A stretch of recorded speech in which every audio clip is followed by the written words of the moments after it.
Welcome, minion.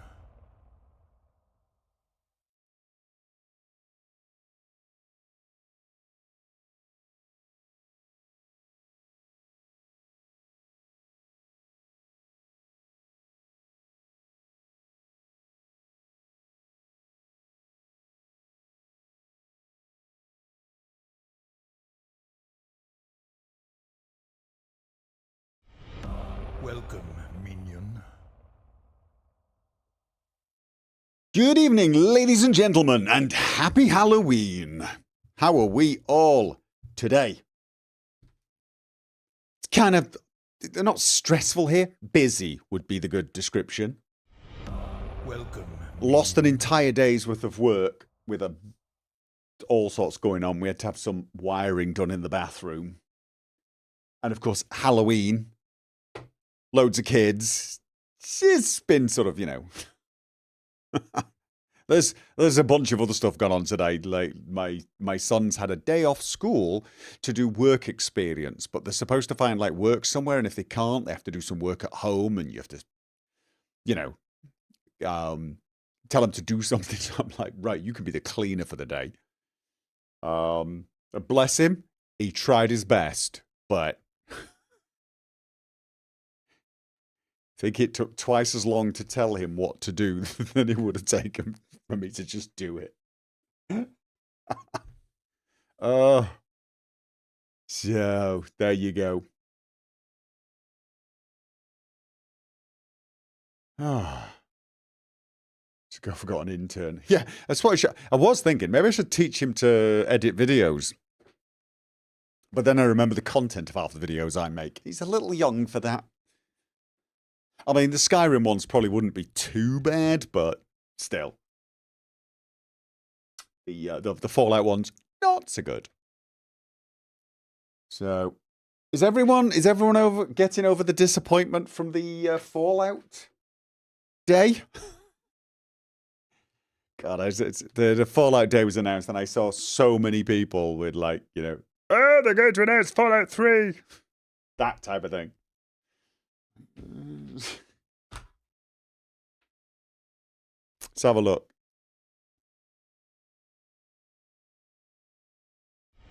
Can we cuss, or did Gopher institute FIA rules? Yeah, the FIA stole my rules. Twitch has expired. Yeah, right. Brilliant. But it hasn't. I'm getting... Nails just resubbed for 113 months. Sabkin for the last 8 months. And 6 Glitz, 48 months. Razor Mouse resubbed for 54 months. Just see. It's all working just fine. Bomb drop day, October the 23rd. You were not following it very closely. This is what I would recommend. Resub, 94 months.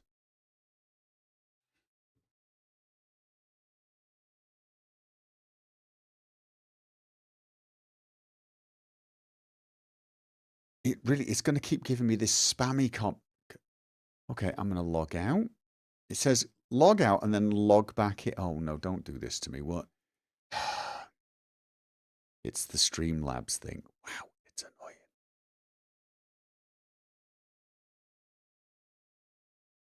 Yeah, so, right. Oh, my God. Technical issues already because Streamlabs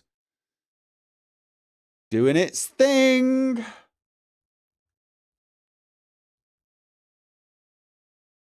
Excuse me, whilst I log into Streamlabs at you.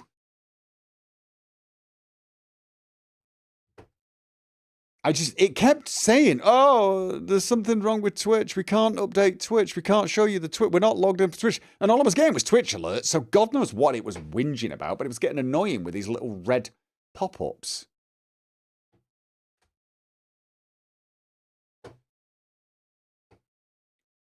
And God, dashboard alert. Recent events. That's what I wanted. Thank you very much. Give me the recent events. It's not going to give me recent events.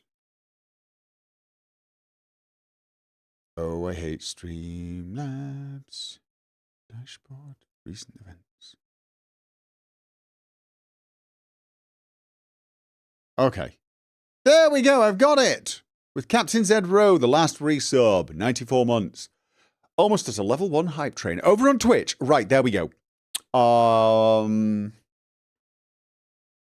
You expected nothing, so was not disappointed. Me too! Me too! I don't know why it is every single time Bethesda, and it doesn't even have to be Bethesda Game Studios. It could be any studio associated with Bethesda, like the old publishing house. They could whisper, and everyone's like, "It's Elder Scrolls 6, it's Fallout 3 remastered." It's just, and then everyone's horribly disappointed when they just put on an event and dress up and then talk about Fallout 76 a bit more. Fallout 76 is their live service. That's the thing that has non-stop events. Anytime you get a Fallout announcement, assume it's Fallout 76, unless it's around 2035, maybe. If it gets to about like 2035, you can start thinking about the next Fallout game. Anyone here tries King Gas new mod for Starfield? Which one was that? Is that the Doom one? I should try that.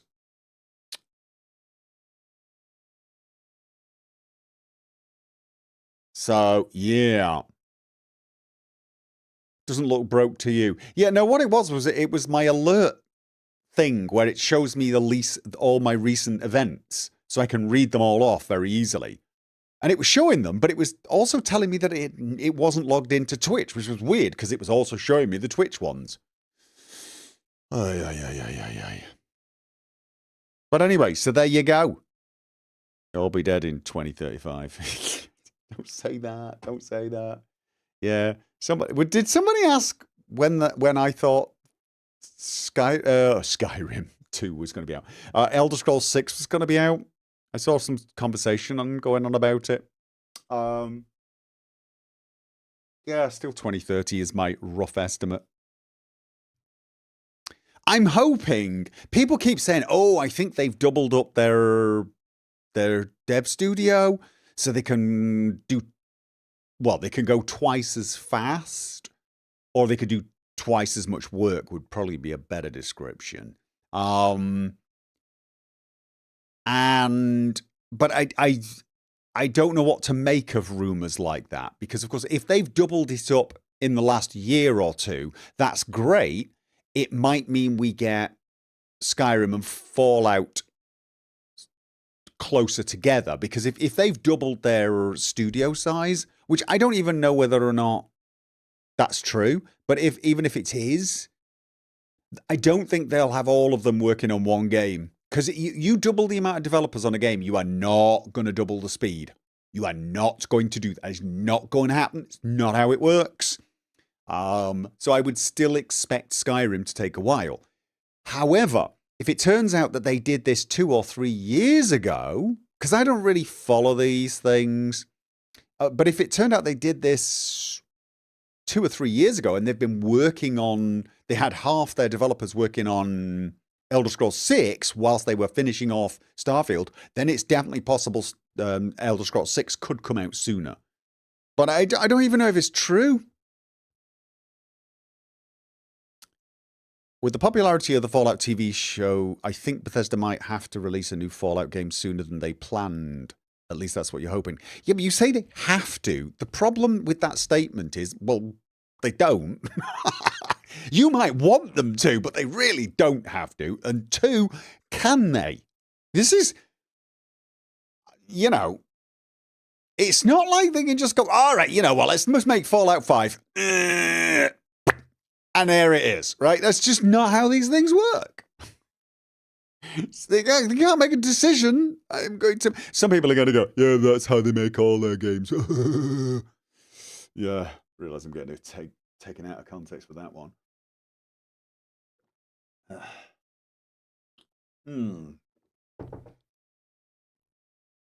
So, yeah, don't get me wrong.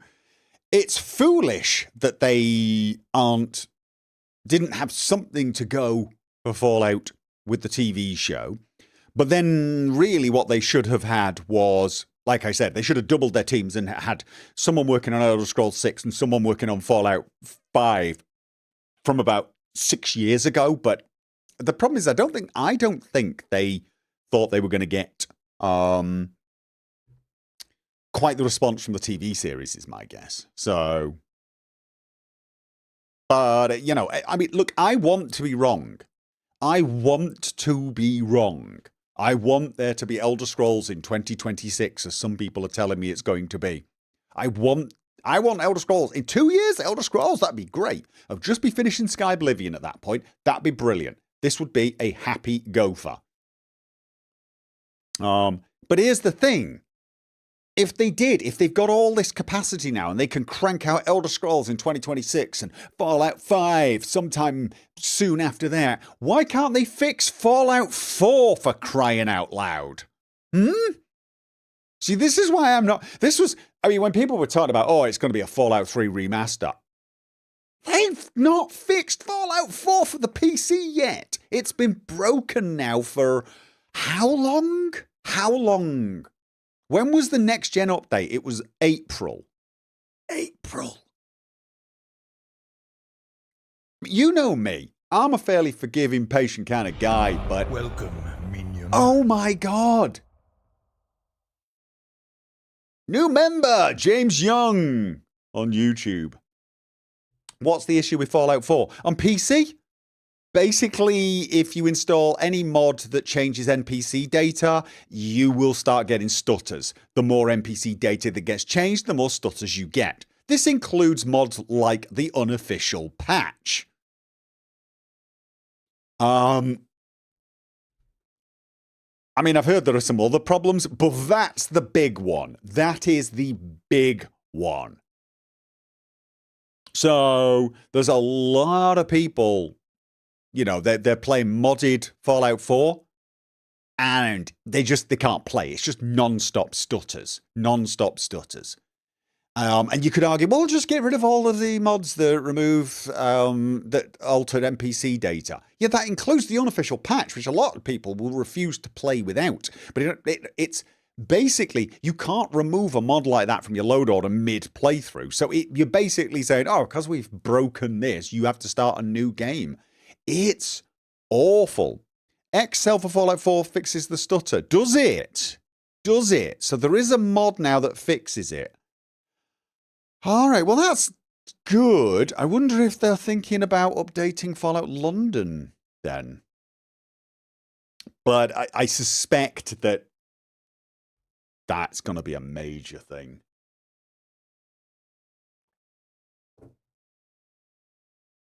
I'll check out Excel to see how it's doing. But because I'm playing on the old gen, because I'm playing Fallout London, it's, doesn't look broke to you. If you're just playing Fallout 4 without mods, you'll be fine. It's only on PC, as far as I know, actually. And it is specifically mods, if you're using mods that change NPC data or something. And it's kind of like, some people are going, no, my game's fine. And then there are other people whose games are just like, they're basically saying it's unplayable. I'm just getting stutters. It's ridiculous. A lot of people were actually blaming the unofficial patch when the update came out. The unofficial patch was getting a lot of grief from people who were convinced that that mod was breaking their load order. And technically, in a weird way, they were kind of correct. It's just, it wasn't something that the unofficial patch group had done. How many engines do Bethesda need to actually get their games working? Depends what you mean by engines. It's a really badly used term, engine.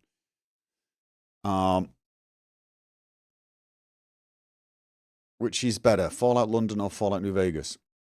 That's a tough comparison. That is, they're both good in different areas. So, It is fun to blame Arth more. Yeah, he does invite a lot of negativity, so... And this is why I play Bethesda games on GOG. Well, I mean, it would have the same problem if you updated the GOG version. I just don't think they've actually got the next-gen version there, which was sensible. New sub over on Twitch. Thank you very much. So, yeah. But the thing is, that seems like a fairly big bug.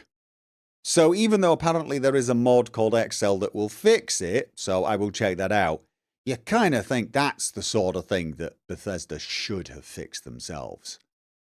I mean, at this point, that was catastrophically bad PR. The TV series comes out. Fallout 4 has a renewed bunch of people who really want to play, and so they do an update that really kills their load orders. I'm just like, oh my god. Wow. It'd be good if you'd answer the Red Dead Redemption 1 question. Which one? If it's the question, will you play it? Answer, probably. Will I let's play it? Don't know. I'm not going to have any time in the next couple of years, so...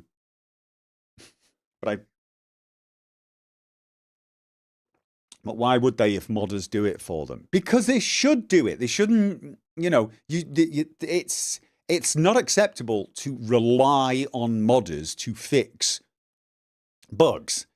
If a bug is small enough that no one really cares and a modder comes along and fixes it anyway, that's one thing. But if it's a bug that prevents sort of like, you know, 25% of the PC gamers out there from carrying on their save game,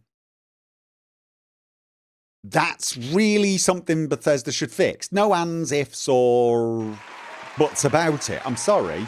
I don't buy this thing of they're all, you know, they can expect modders to fix it for them. I mean, the actual engines that run the games, since there are so many issues. Yeah, but there's many engines. I mean, they've got a physics engine, a render engine, they've got scripting engines, they've got a UI engine, they've got like the engine that deals with all the data, the world space. There's a bunch of stuff goes into it. Happy Hallows Eve, everyone. Thank you for the super chat. Ramsden, 20k20. Sorry, £10 super chat. My God, I'm having difficulty reading it. There was so many twos in there. 2k20. So... Welcome, minion. It seems to be Bethesda's way of operating. Of like, I don't buy that. I do not buy the argument people make when they say Bethesda just rely on the modders to do it. Like the Bethesda say, oh yeah, that bug, the modders will fix it. I do not believe that happens. I do not believe that happens. Right? I may be wrong, and if someone's got some proof of this, that some internal document where they're like, yeah, don't bother fixing bugs, they'll fix them, right? Then I'll buy it. I do not buy it. I would sooner believe Bethesda don't even know that the PC version of the game's bugged because they've not been paying attention. I'd sooner believe that, to be honest, because they often do seem somewhat unaware of what is going on, even in the modding community. Or they're aware of it, they just don't know how to fix it, or they don't currently have staff assigned to do it because they're busy trying to do stuff, either the Starfield DLC that they've been planning, or they're working on Elder Scrolls 6. I will believe incompetence, I will believe ignorance, I will believe just simply don't have the current resources to do it before I believe malicious intent, to be honest, right?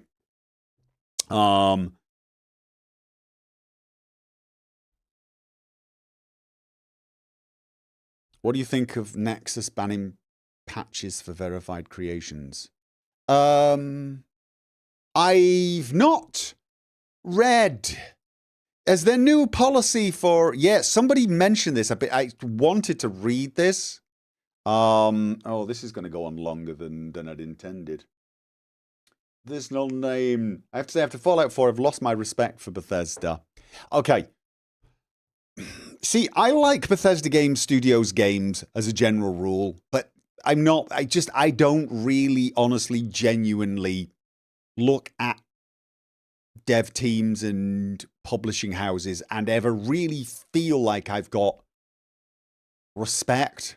I don't think I really care that much about them unless they do something spectacularly good or spectacularly bad.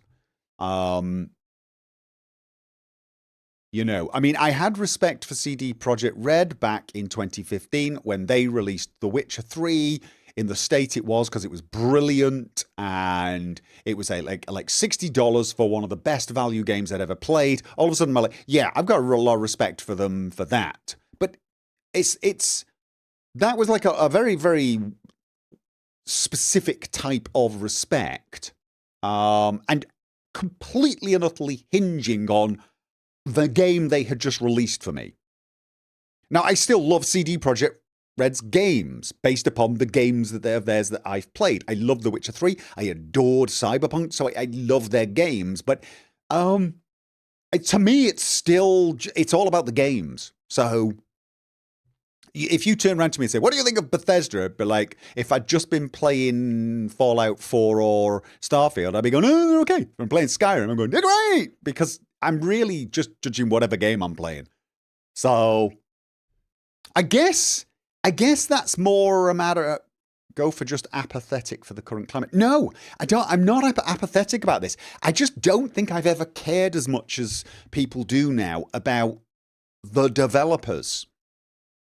I've always been way more interested in the games. So just that, it really comes down to that. So, but like, for example, do I have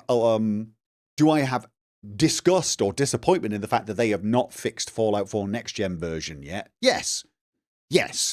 But it's not like I feel like I have disrespect or disgust for Bethesda. I just have disgust or disrespect for that particular action.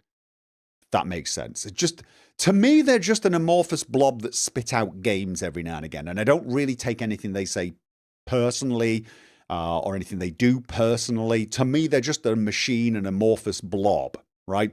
The people within it, the individual developers, they're human beings, and I wish them all very well, but I don't really follow any of them as well. People will talk about, well, such and such a writer has left, and I'm like,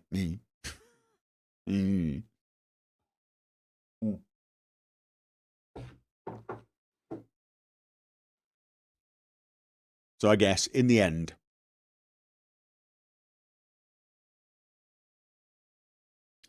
yeah. Zerv, you had problem with like the sounds in Starfield, didn't you? That really did bother you. I remember that. I actually installed a mod that removed some of the scanner sounds, and I think it was because you said the sounds of them was driving you nuts. Yeah. Okay. So there's a new. I should try and get to the news of Nexus. That's what I was doing when you got me distracted. God, let me have a look. NexusMods.com. So what are they doing? Are they refusing to let anyone add patches for paid mods, basically? Or is it any creations? Is it just paid mods? Halloween, crafting characters, interview. Where the hell is it? I'm trying to go through all their new policies. Sorry, all their news articles. If they've got a new policy, don't they usually announce it? Features, site news.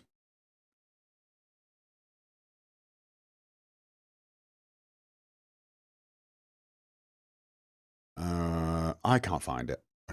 All right, sorry. I'm trying to find it. My biggest question for Test 6 is, have BGS learned from Starfield? Of course they have. That's not the question. The question is, what have they learned from Starfield? I mean, they've obviously learned. Starfield it shows they have learned a lot from the feedback they got from Fallout 4. That comes through crystal clear. They've learned from feedback they got on Fallout 76. You can see them learning in real time. Fallout 4, many of its flaws were actually a result of them listening to feedback. They were learning. So many of its flaws actually came from the fact that they were learning, but they'd learned the wrong thing, in my opinion.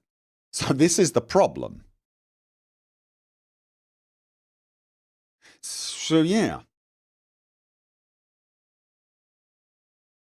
Pixoris locked it down after not quite getting the universal praise they wanted. I don't know what that is. Basically, have they just made it so you cannot add patches to creations? I can sort of see why. I've always been a bit weirded out by the whole permission structure on patches.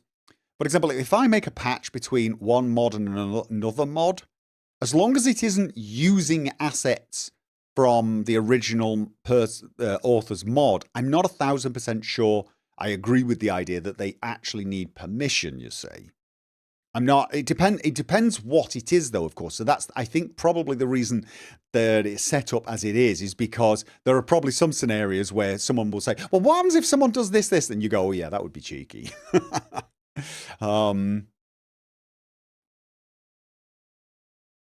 It's in the forums under site updates. Okay. All right. I'll try and check it out. But my guess is there's also some potential legal issues that make allowing people to do patches for actual creations to be more problematic. If that makes you've posted a link in the Discord. I'll have to check it out later, I think.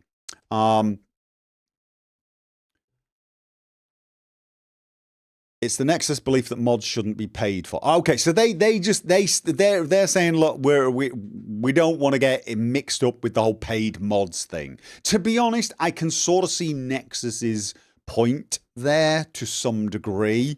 I'm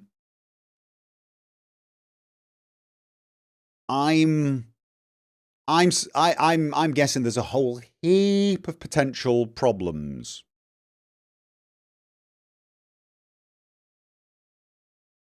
Does that mean you can no longer donate to mod authors? I doubt it. My guess is the mod system, as far as I can see, the donation system still seems to be there.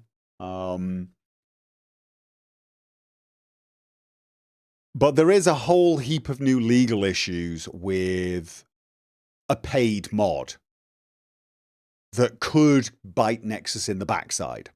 So, like, you know, I mean, if somebody uploads a patch or something, and the person who made the paid mod believes that that patch is costing them money,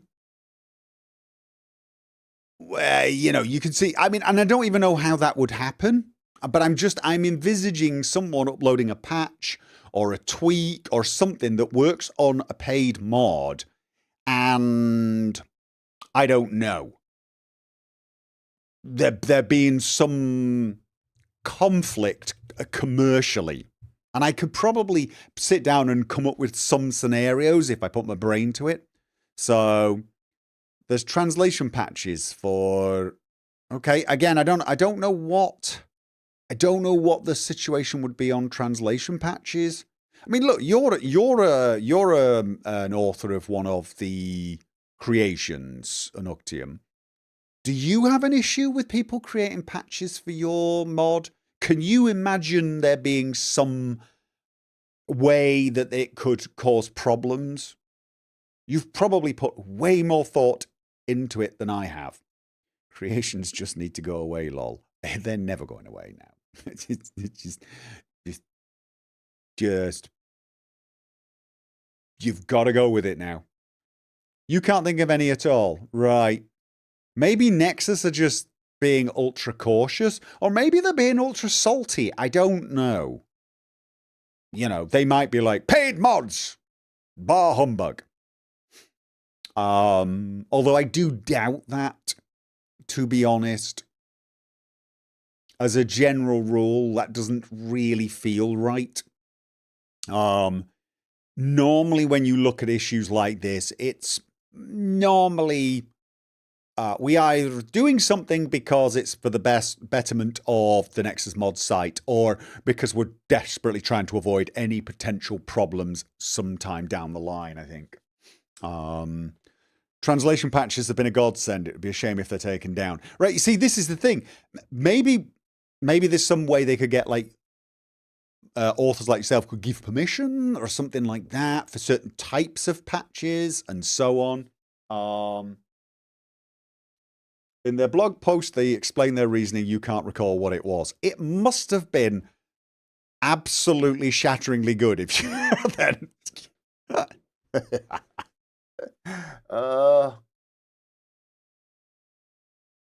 Shouldn't all CC patches be removed then, as they are paid content?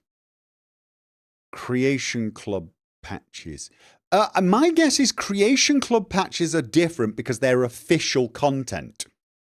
I don't think the problem, this is to BSW Games' question. I think the problem with the new creations is the old Creation Club were not paid mods. They were official DLC that was created by third-party developers that Bethesda paid directly. But the content you bought was owned by Bethesda.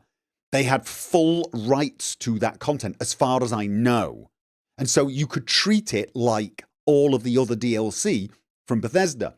The new creations, God, I see, this is why I hate the whole naming conventions they keep coming up with.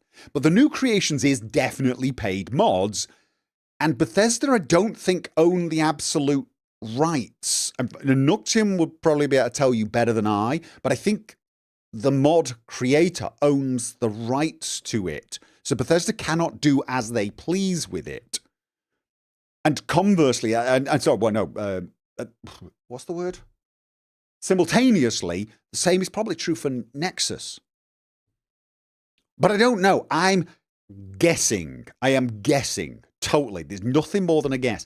This is not a Halloween. I made Happy Halloween. I was expecting spooky stories and jokes and things. We're talking about Bethesda again. And I'm saying this as somebody who's currently got 2 Bethesda games on the go on his channel. It's got to be. I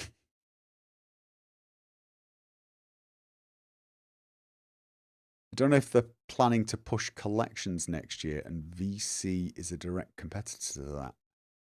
What is VC? Verified creators. Isn't that verified creators? Verified creators wouldn't be a direct competitor for collections, as far as I could see, unless I'm completely misunderstanding what VC means. Lots of users are now scared that Bethesda and Microsoft will target the Nexus now. Well, I mean, you know, look, Nexus always has to keep this in mind. I'm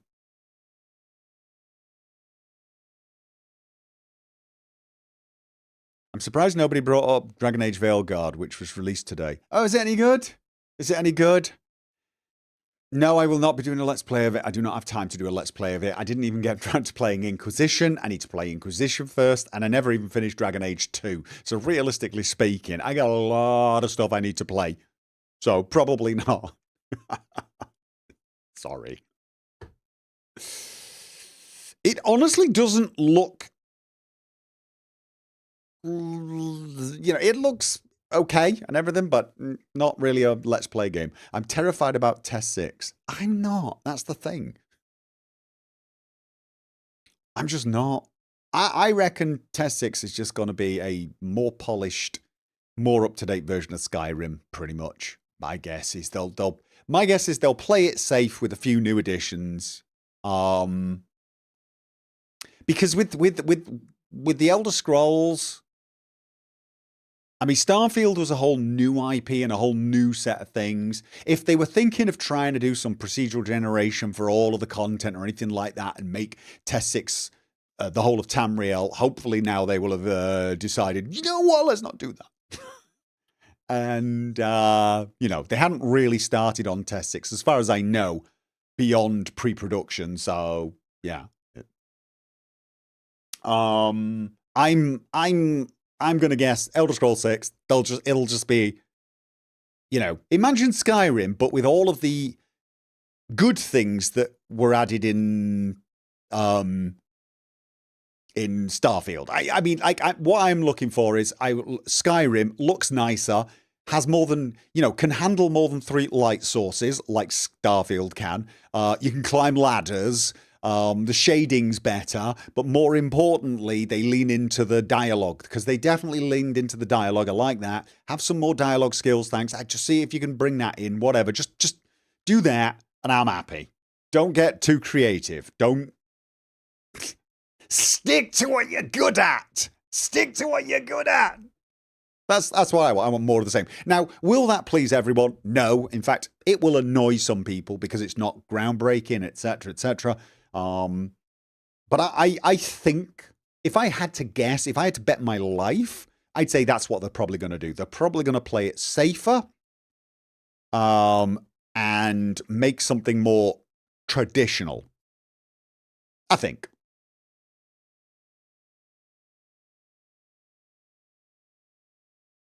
But that would be me.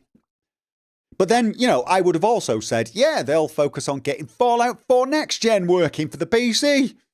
Oh, they didn't.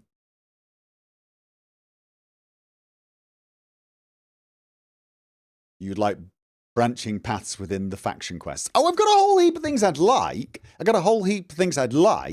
But the number one is a Skyrim-esque experience. That really is. That's my, give me a Skyrim-esque experience first of all, primarily. Get that.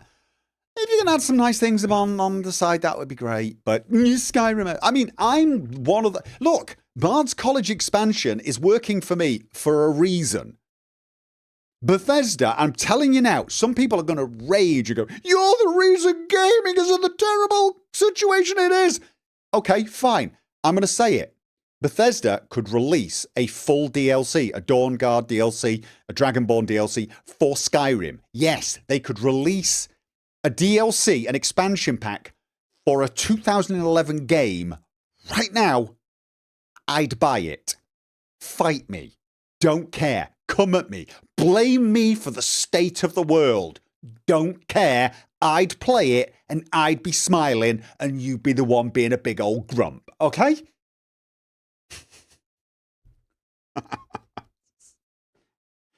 Having said that, I am hoping the Elder Scrolls 6 does look nicer than Skyrim and does play a little smoother, but I think it will, because Fallout 4 was a step forward. That's why Special Edition came out.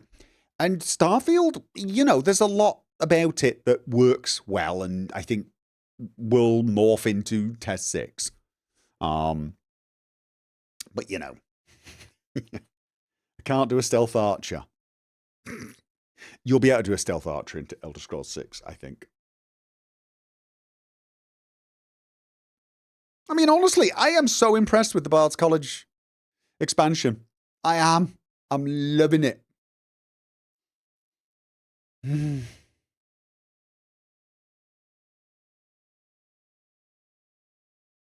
Happy Halloween from Denmark. Thank you.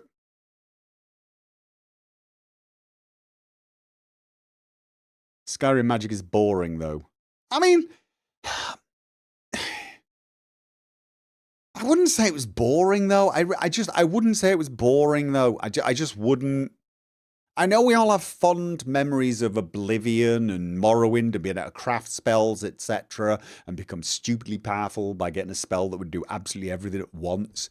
But I actually liked the way Skyrim had spells you could have in one hand or the other hand, and you have a weapon, and I liked the system they implemented. Of course, that did limit them more on what sort of spells they could handle. But overall, I don't really have a problem with the magic system in Skyrim. Really didn't. And I've been playing since Daggerfall, and yeah, you can make some really interesting spells, but let's face it, we all used to make a spell that was like a paralyzing fireball that poisoned everyone, and we just fire it into a room, and then everyone would die slowly or something. You know, we all did this silliness, and creating the spells was fun, using them was boring half the time.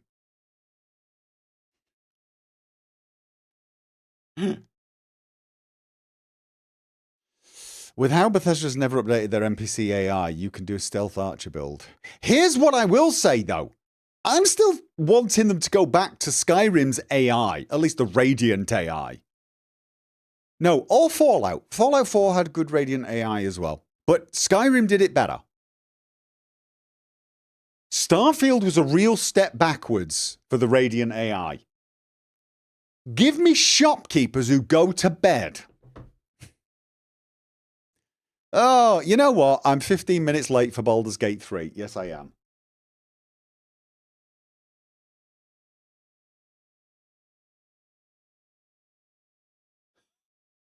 Do I have any takes on Avowed? Yeah. Is it out yet?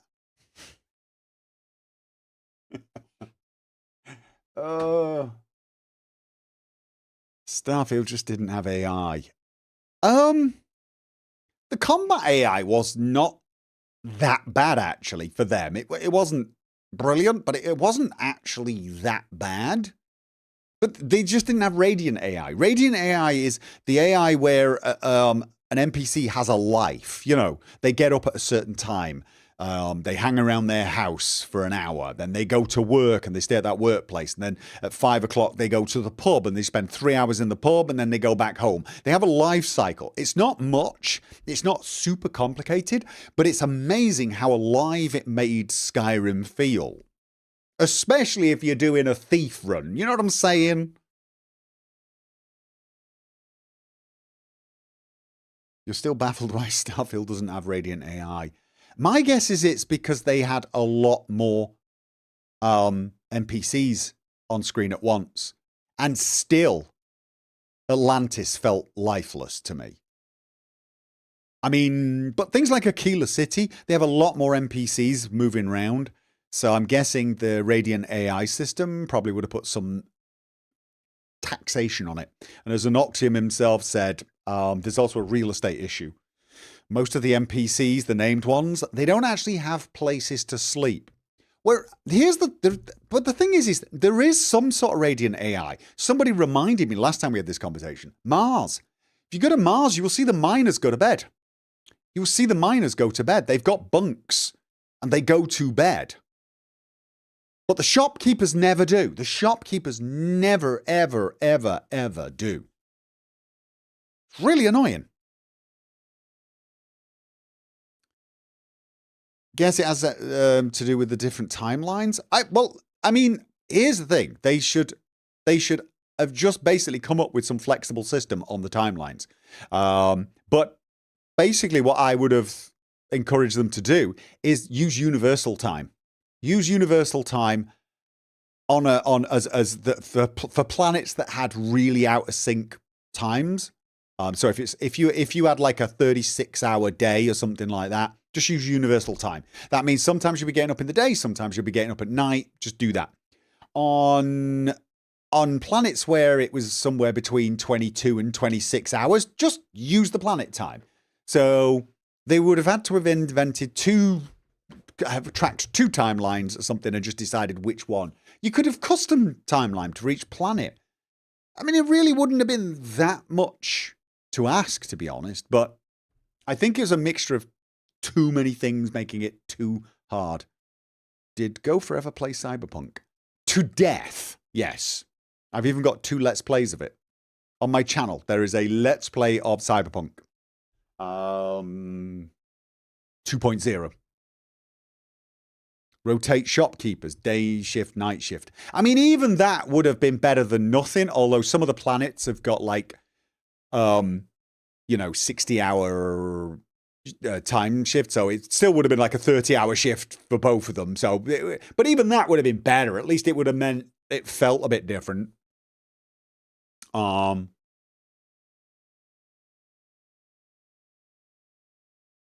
So apparently there's a mod that gives shopkeeper assistance and sleep schedule. Well, that would be nice. Yeah. Anyway, I'm going to go. Baldur's Gate 3. Got to be starting that. Be starting half an hour late, I think. Zandy, you're liable to get pillared for that. What's he suggested? 3 mins of F1 talk or I'll leave. What do you want to talk about? Max being very Max? Yeah, championship pressure's really beginning to bring the old Max back, isn't it? Oh, I think it's kind of funny. I think it's kind of funny, especially seeing as he's doing it to Lando Norris. Oh, yes. Oh, it's kind of funny because they've been friends and Lando's been one of his big, defenders when he's done that in the past to other people. And now he's on the receiving end. It's sort of funny. Also, doesn't make it right, okay? I'm just really happy to see Ferrari back in the mix. And I gotta ask, am I the only one thinking, did they get rid of the wrong driver at Ferrari? I mean, honestly, no disrespect to Hamilton. Guy is a legend. But honestly, Sainz and Leclerc? Right now? If I was Ferrari, I'd be thinking, we broke up a really good pairing. They're both really good. Leclerc's faster. He's faster on one lap, definitely. But Sainz is fast enough. He's a decent qualifier. And he's got a really good head for racecraft. I'm going to be looking at that thinking, we got 2 really good drivers. And they are gelling. And they are getting on with each other. Welcome, and we're about to get rid of one of them and put a 7-time world champion in. I don't know what because you've no idea how those two are going to get on, Hamilton and Leclerc, because Leclerc is super fast. He's just a little prone to errors at times, but he is super fast. I actually think Hamilton and Sainz would have been a better mix. I think Sainz and more or less anyone is going to be. Sainz seems to get on with all of his teammates and do well with all of his teammates without causing friction. Honestly, I think every team needs Carlos Sainz. Every team needs a Carlos Sainz. They should have sent him to Red Bull. Red Bull should have snapped him up. But there you go. And now Adrian Newey isn't going to Ferrari. No, he's going to Aston Martin. So I don't think he was ever going to Ferrari. So, yeah. Oh, remember from Camera Beard the Pirate. Thank you very much. Oh, and Zerv. Tier 3, 96-month sub. The terminology changes. Over on Twitch. Thank you very much. And JP Dutch subscribing on Prime. Thank you. Has Hamilton stopped being a crybaby? They're all crybabies. Every one of them's a crybaby. Well, that's not true. I don't think Sainz is a crybaby. Verstappen's a crybaby. Vettel was a crybaby. Hamilton's a crybaby. George Russell's a crybaby. Norris is a crybaby. Perez is a crybaby. They're all everyone. They're in a car and things are not going their way. I'd be a crybaby.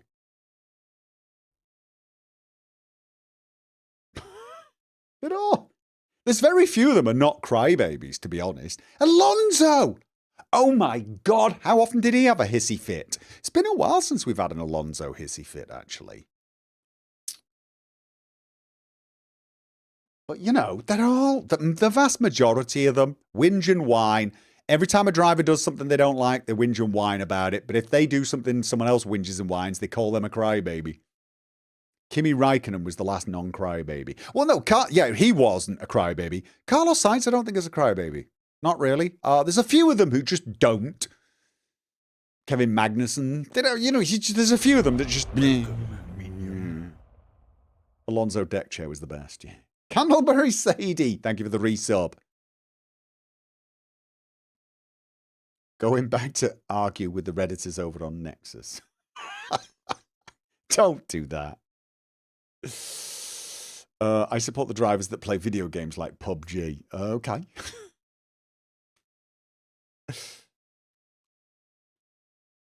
Max is the worst crybaby. He's not the worst, but he's definitely a crybaby. But, you know, I mean, he's also got... I mean, the thing is most of the ones that you would call crybabies often have some of the coolest messages as well. Carlos Sainz has just got cool messages, though.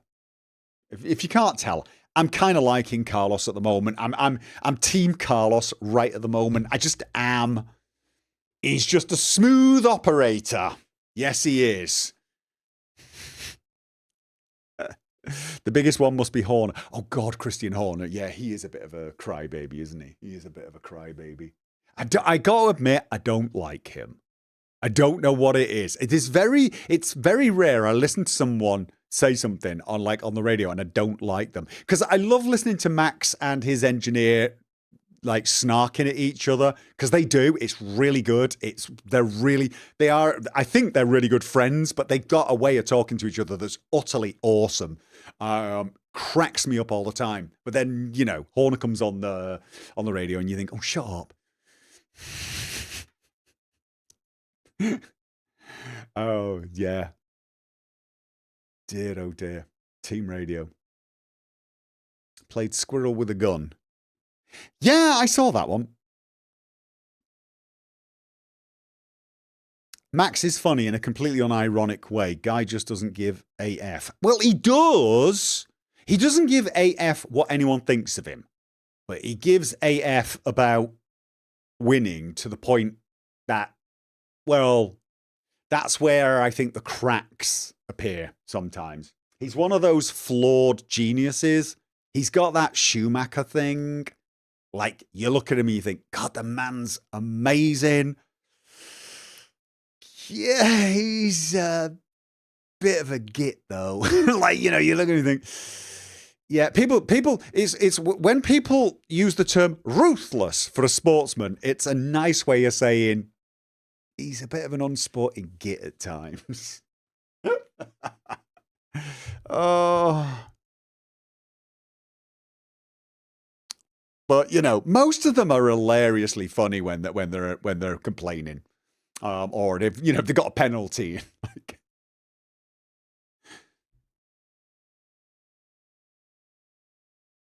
Yeah, he would crash into Lando on the last lap of the Abu Dhabi to win the championship. Of course he would. I mean, like, that's the thing with Max. Max will crash into you if it works in his favor. He will crash into you. Nobody would deny that. And I think that's the thing that I think a lot of people he irks people because of this. Still, he's like Hamilton. He's one of those once in a generation type figures that just can wow you at times. Again, like Schumacher did. Anyway, I'm gonna go. I'm gonna set the next stream up. See you guys in a couple of minutes. We'll start the Baldur's Gate 3 stream. Happy Halloween! See you later. Soon.